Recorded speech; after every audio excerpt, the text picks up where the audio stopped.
I'm Carol Ann Romo with the New Mexico Beef Council, and this is our podcast, Behind the Burger. I'm joined by Cheryl Knight. We are in Tucumcari, New Mexico. Cheryl, thank you for joining the podcast, and would you introduce yourself? Give us a little background. Okay. Yes, my name is Cheryl Knight. We have been in Tucumcari since 2006. I've been involved in ranching since I was born. I grew up on a ranch in northwest New Mexico, and so I am involved in agriculture. We also have several other businesses that we do, so I'm involved in lots of things. Awesome. And what about the family history of the ranching? I know it's a generational thing for you guys. Kind of walk me through that generation. Okay.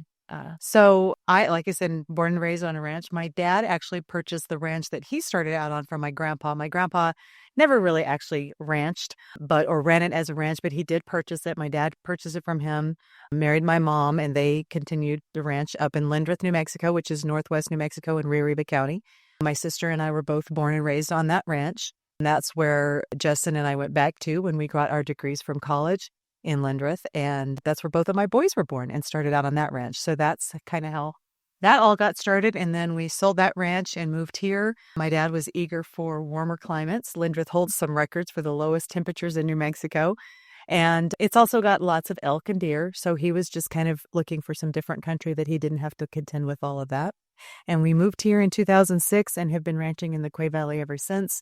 Both of our boys have been very involved. My sister's involved. Justin and I are involved. My dad's been involved.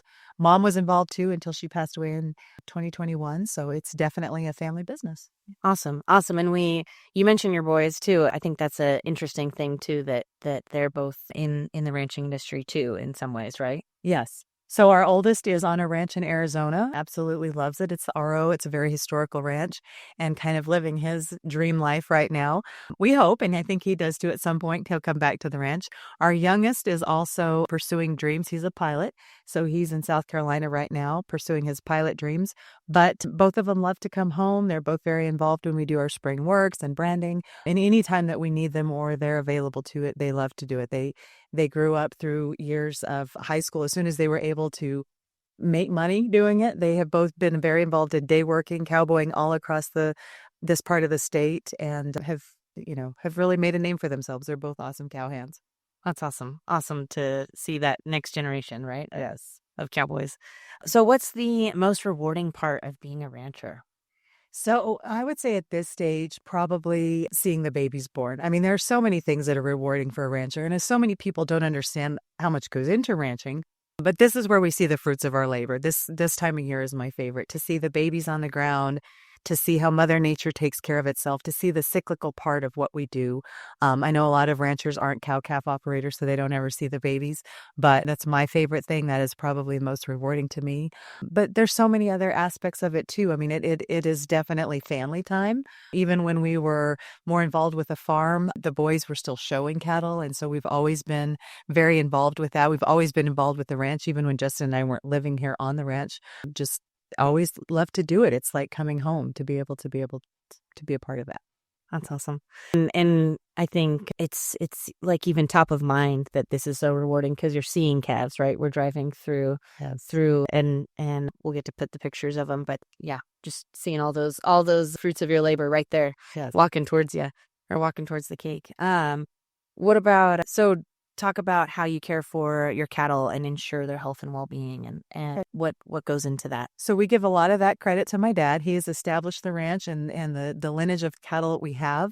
And he's always been very solid in caring, first of all, for the land, and as well as that, the animals. If you don't take care of your grazing practices, if you don't take care of your animal health, then you don't have an operation to begin with. And I know there were years that when we've been involved in New Mexico cattle growers forever, and there were years where the battle was, people were saying, ranchers weren't good stewards of the land. And, in any industry, there are people that are obviously at extremes, the good, the bad, and the otherwise.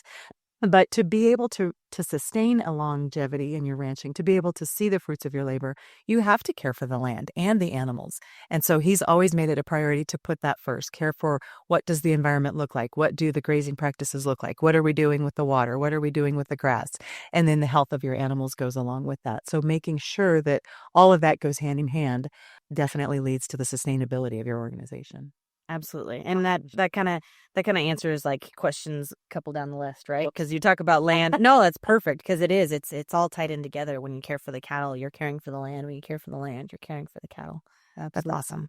What's one thing most people don't know about raising beef, especially, you know, the goal of the podcast is to teach people about things that maybe they don't know. So what's something that you think of? So I think there's all the different levels, right? Like it's a lot of work, but it's a lot of fun. Like, just being able to see the babies. That's my favorite time of year. I love to see the babies. But then also when you see a cow that you've had for multiple years, like, yes, they are a way of living and making a living for us, but they're also part of the family. Like you get attached to those cows and you remember establishing that breed, or how she was as a younger calf, or how she became a mother, and you get to see that progress like they're your kids over the years. But also just all of the different dynamics, like being involved in other organizations where you are around beef producers, but also taking that to people that don't know. Like we all have people that are in different industries, even in our little community that's considered a country community. People don't know what cattle are like, and they don't know what the industry's like. So being able to tell them, like, this is what we do, this is why beef is important. And then also, something we've learned throughout the years that a lot of people don't know is all of the when is a cow more than a cow? I don't know if you've ever heard of that production, but beef is so much more than beef. I mean, you would be hard pressed to find things in your day-to-day life and in your household that did not come from a cow. And so even when people are vegetarians or vegans, I don't think they realize how many things that they own and purchase that are still derivative of beef.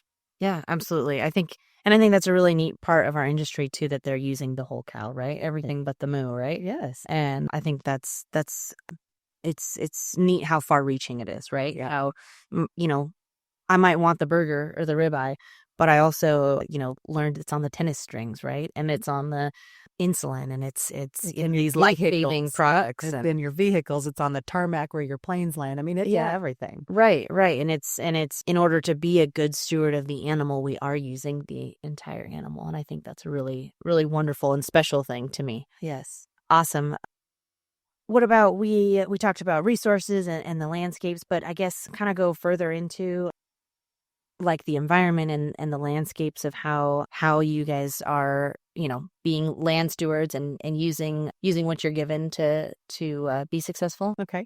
So in New Mexico, we have a very diverse climate. So we, on the ranch that we're on, have had part of it we call the mesa, and has been very limited in our uses of it. The grass is great up there, but there wasn't a lot of water traps. And we haven't had rain a lot since in the last 20 years that we've been here. So you always have to be thinking outside of the box. Like, what can we do to make this better? So we invested in a water project that it basically hugely expanded our capacity to keep cattle up there. And so you constantly think about the rotation of your land. Like, are you concentrating your grazing in one area? What does that area look like? My dad has been very involved in the clipping process so that you can see what the forage is, how you're grazing that, what the health of it is. So just being aware of those things, and when it's time to move the cattle to a different pasture, being able to do that. When it's time to take them up on the mesa, now that we have water up there, it gives us a lot more flexibility for more months out of the year.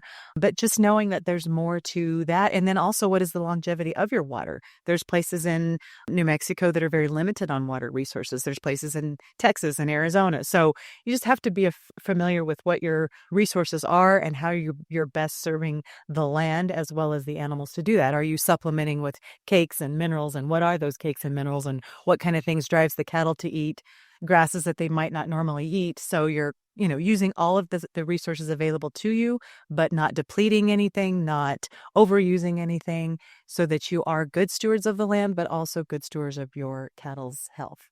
Absolutely. I think there's so many facets. It's really interesting. Thank you. What is the biggest challenge you face in your operation, or maybe just one that's top of mind right now?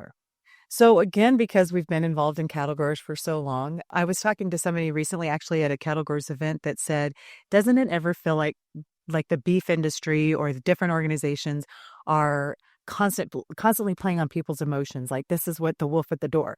But what a lot of people don't realize is there really are always wolves at the door. Like, whether we have an actual wolf in our area of the state, there's always something that we have to contend with. And so just being a step ahead of that, people don't realize how much time that takes, how many resources, being in Santa Fe for the legislative session, so that people across the state know that when you shut one of these areas down, that doesn't only affect your beef producers, but that can affect your whole state economy. So just, I mean, all of the issues, water issues, private property, public lands use, endangered species, all of the different things that affect what we do on a day-to-day basis, we have to be involved with. And I know years ago, my dad had a conversation with a rancher that said, I don't want to do that. Ranchers by nature want to be left alone. They enjoy, not all of them, but they enjoy the peace and quiet and solitude. And he said, I don't want to do that. And my dad said, don't be alarmed when you're the first ranch they come for, because there are people out there, believe it or not, across the nation and across the world that are coming for our land. It's an ongoing battle to keep our land. And so you have to not shut the door and shut the gate and stay secluded if you want to continue doing what you do. So being involved in all of these organizations, the Beef Council, New Mexico Cattle Growers, Cowbells, Farm Bureau. I mean, there's so many things, Public Land Council, that you can have an active voice in, so that you're protecting not only your ranch for yourself, but for future generations, because all of these issues are sometimes the wolves at the door. So sometimes it's not just the health of your cattle and the environment and the drought and all of the things that we can't control, but beyond that, there's political issues. So it's a lot to continue keeping up with, but we love what we do, so we keep doing it. That's awesome. What do you think is your favorite part of the industry? Oh gosh, there's so many things in the industry. Number one, being blessed to get to do this. Like, when you have people that come to the ranch, and we're blessed because we have a beautiful mesa here. People always say, gosh, this is gorgeous. It's beautiful out here. So being blessed with getting to live out in the wide open spaces and have this that we treasure. We don't take it for granted. But in addition to that, the people that we get to interact with, people that aren't familiar with the ag background, that we're trying to educate what it is, they're a blessing too. They're families and people that live in communities that don't get to experience that. So getting to educate them and make them aware of what we do.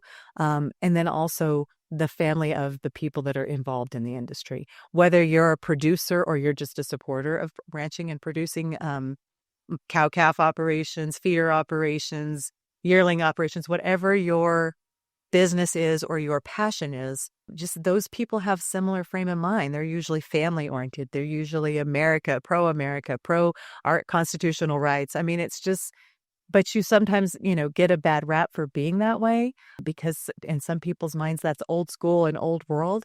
But again, the beef industry is essential to our way of life, and not just our way of life, but lots of people's living. They just don't realize how far reaching that is. So just getting to be around like-minded people that are all involved in keeping America going and keeping production ag in America.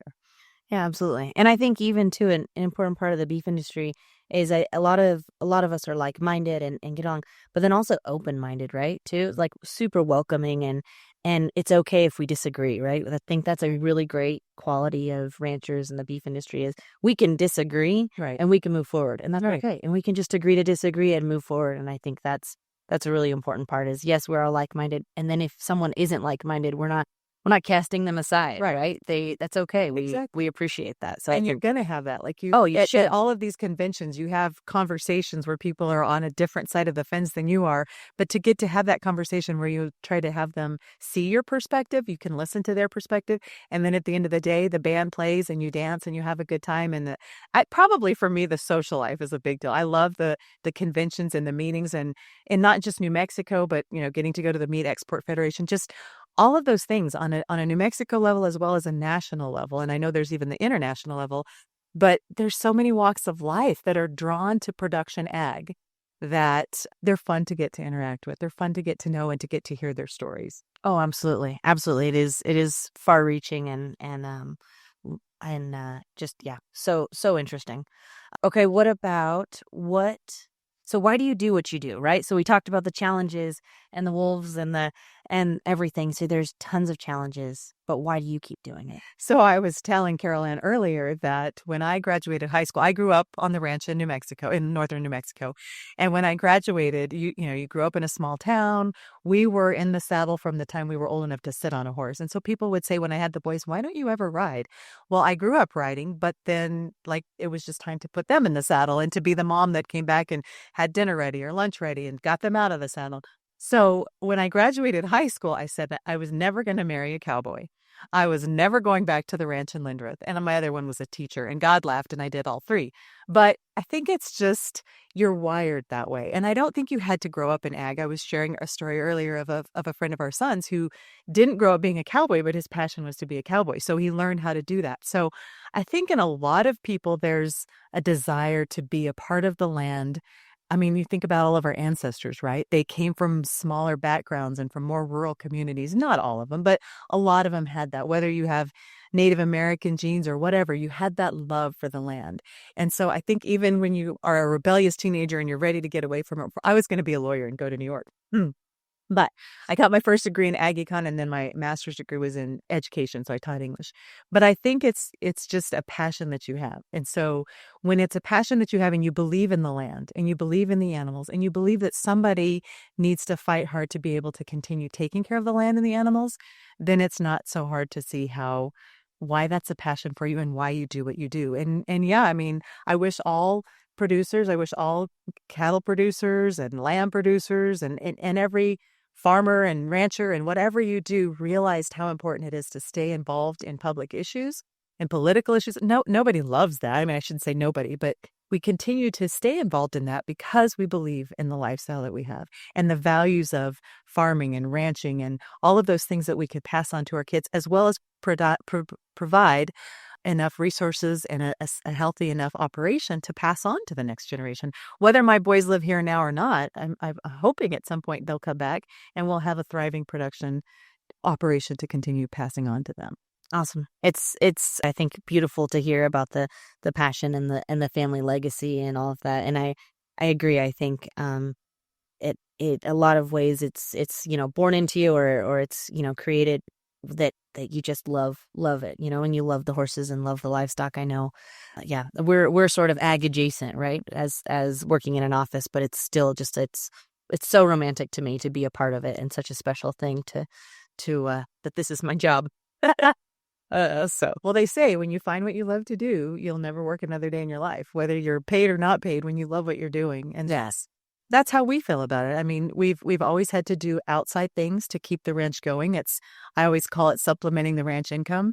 Justin's had Young Insurance. He's an appraiser. I've had a Mary Kay business for years. And now we do health sharing for people that, and so many people in our industry can't afford health care because they are independent operators and they are, trying to keep the ranch going. But we've become involved with an organization that provides affordable health care for people. So that helps me supplement my ranch income, keeps the ranch going, but it also help other people that can't afford astronomical healthcare prices. So yeah, you do what you can to keep the outfit going. Yeah, that's awesome. I think it's special, and it's all community centric. So what's your favorite thing that the checkoff's doing or the Beef Council's doing? Or maybe something you heard we're starting to, what's kind of your favorite right now? It's so impressive with all of the things that the Beef Council is doing and that our checkoff dollar does. It breaks my heart to think that there are people that are opting out of it because I really feel like most people that opt out of it do that because they don't understand how important this checkoff dollar is. But when you think about the picture of our society, and we're like less than 1% in production ag, the majority of our society doesn't know where their food comes from.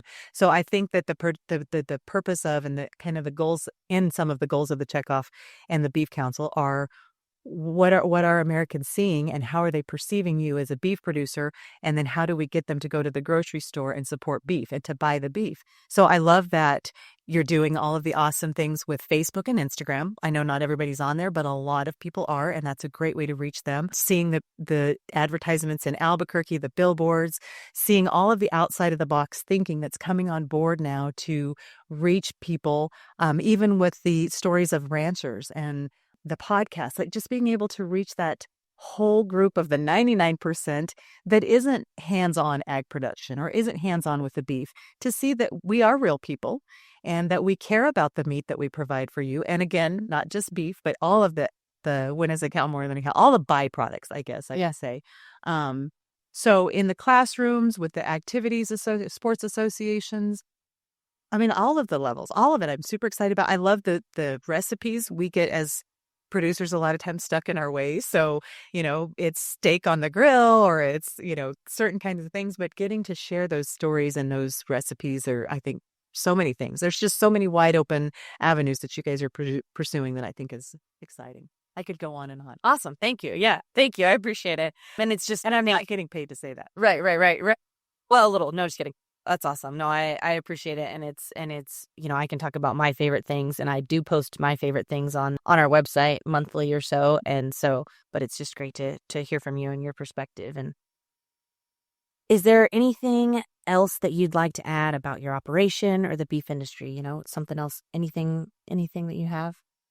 I guess, probably have said it all already, but I would say as you think about what ag producers do and beef ranchers in specific, because that's what we are, is we're beef producers, is to think about the story behind the family and all things in our society. Just because you may not agree with somebody's stance or the way they're pursuing it, maybe consider their perspective behind it. Maybe they just don't have the facts. And instead of getting hot-headed and defensive, think about being more of an educator. I was a high school English teacher. Justin taught VOAG. My sister taught VOAG. My dad even taught in a school when he first lived in it was in Largo, and not very many people know where that is in New Mexico. But when you think about whatever somebody's background is or perspective on it is, they have a reason for thinking that. So instead of being confrontational or assuming the worst or assuming anything, just maybe being more of an educator and trying to reach out and share what we do and why we do it. And maybe if you're around people that don't know, making those connections. I think I heard you talk earlier about making connections. That's one of the things that we do is reaching all of across every industry so that the bigger world feels smaller because there's a connection to whatever industry it is that may or may not know about agriculture, or just letting people know that are buying their beef at the store, there is a story behind that. And so just making that, making yourself, I guess, available to be a real person and a real story behind the industry. Awesome. I think that's great. And that's kind of the goal of this podcast, right? It's behind the burger, because I want to know who's behind the beef on your plate. So could you tease your favorite recipe or maybe your favorite way to eat steak or beef? Sorry. Okay. So like I said, I'm pretty basic with grilled beef or fajita meat, but we do have a family recipe. I don't even know who to give credit to, but my mom always made it, and they're called Mexican egg roll. And so I don't have all of it memorized, but you basically make a big batch. You cook your hamburger meat, you put in some chopped green chilies, some shredded cheese, some onions, some garlic, and I think there's a couple of other funky little spices, but it's basically like a Mexican burger. And then you daub it into your egg roll, wrap it up and deep fry it. It's not the healthiest option, but Mexican egg rolls is basically a green chili cheeseburger and an egg roll deep fry. Oh, that's awesome. We might need to get that recipe on the website, and I'll share it. That's awesome. That's awesome. And everything in moderation, I think. Yes, is what Kate Schultz, our dietitian, talks about. And who can't? I can't resist any kind of grilled steak. I love ribeye. I love filet mignon. I love sirloin. I do love a good grilled steak. But I like same roasts. I'm rib. Oh yeah. Oh man, I even love a traditional just pasta and ground beef too sometimes, but a good steak, a good burger. Yeah, we even tried a beef jerky cookie that's on our website recently. It's pretty good. It's very chocolatey and it's got Nutella in it, and it's delicious. I'll have to. And just little crunch of salt and jerky. It's very interesting, but we tested it the other day. I feel like a really healthy way to eat beef, and my husband laughs because this is my go-to recipe. It's called a taco salad. Yep, so I just make hamburger meat with taco seasoning, and then you can pile whatever you want. I'll do tostado chips for him, or I'll just do the lettuce, tomato, onion, beans, guacamole, sour cream. Oh, it's super good. I mean, there's so many things you can do with beef. Yeah, and it is healthy. Yeah, that's awesome. That's awesome. Perfect. Well, that kind of wraps up our podcast. We thank you for joining us. I do have one more question for March is National Nutrition Month, and so we're asking the theme of National Nutrition Month is food connects us. Okay. What does that mean to you? So I think the way that food connects us is kind of a little bit of what we talked about with the stories behind the producers. And that's a big way that food connects us, because every time somebody goes to the grocery store, it would be wonderful if they knew that there was how their food got there, how that meat got to the shelf. So I think there is a connection there. But then I think too about sitting around the table. Like a lot of times meetings are around a luncheon or around a dinner, because that's just a way that people are connection. A lot of church activities happen around a meal, because the meal is and traditionally, I think in the history of especially the US, that's where a lot of things happened. Like you might be busy and you might have life, but I know a lot of families strive now to get back to the dinner table. Turn your phones off, turn your devices off, and just sit at the dinner table and have a conversation.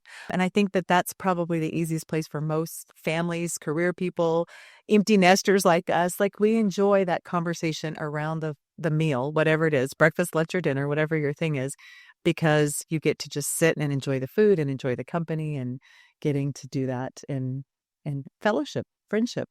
Absolutely. Yeah, I think food is the ultimate connector, right? Yeah. Yeah. Awesome. Well, thank you so much for listening, and thank you so much, Cheryl, for joining the podcast. Thank you for having me. Awesome. Well, thanks. Behind the Burger is a podcast produced by the New Mexico Beef Council with the goal of telling the stories of the cattlemen and cattlewomen of the New Mexico beef industry. Thank you for joining us for today's episode. If you would like more information, please visit nmbeef.com. Whether it be a burger, a steak, or another beef dish, we hope you are enjoying beef at your next meal.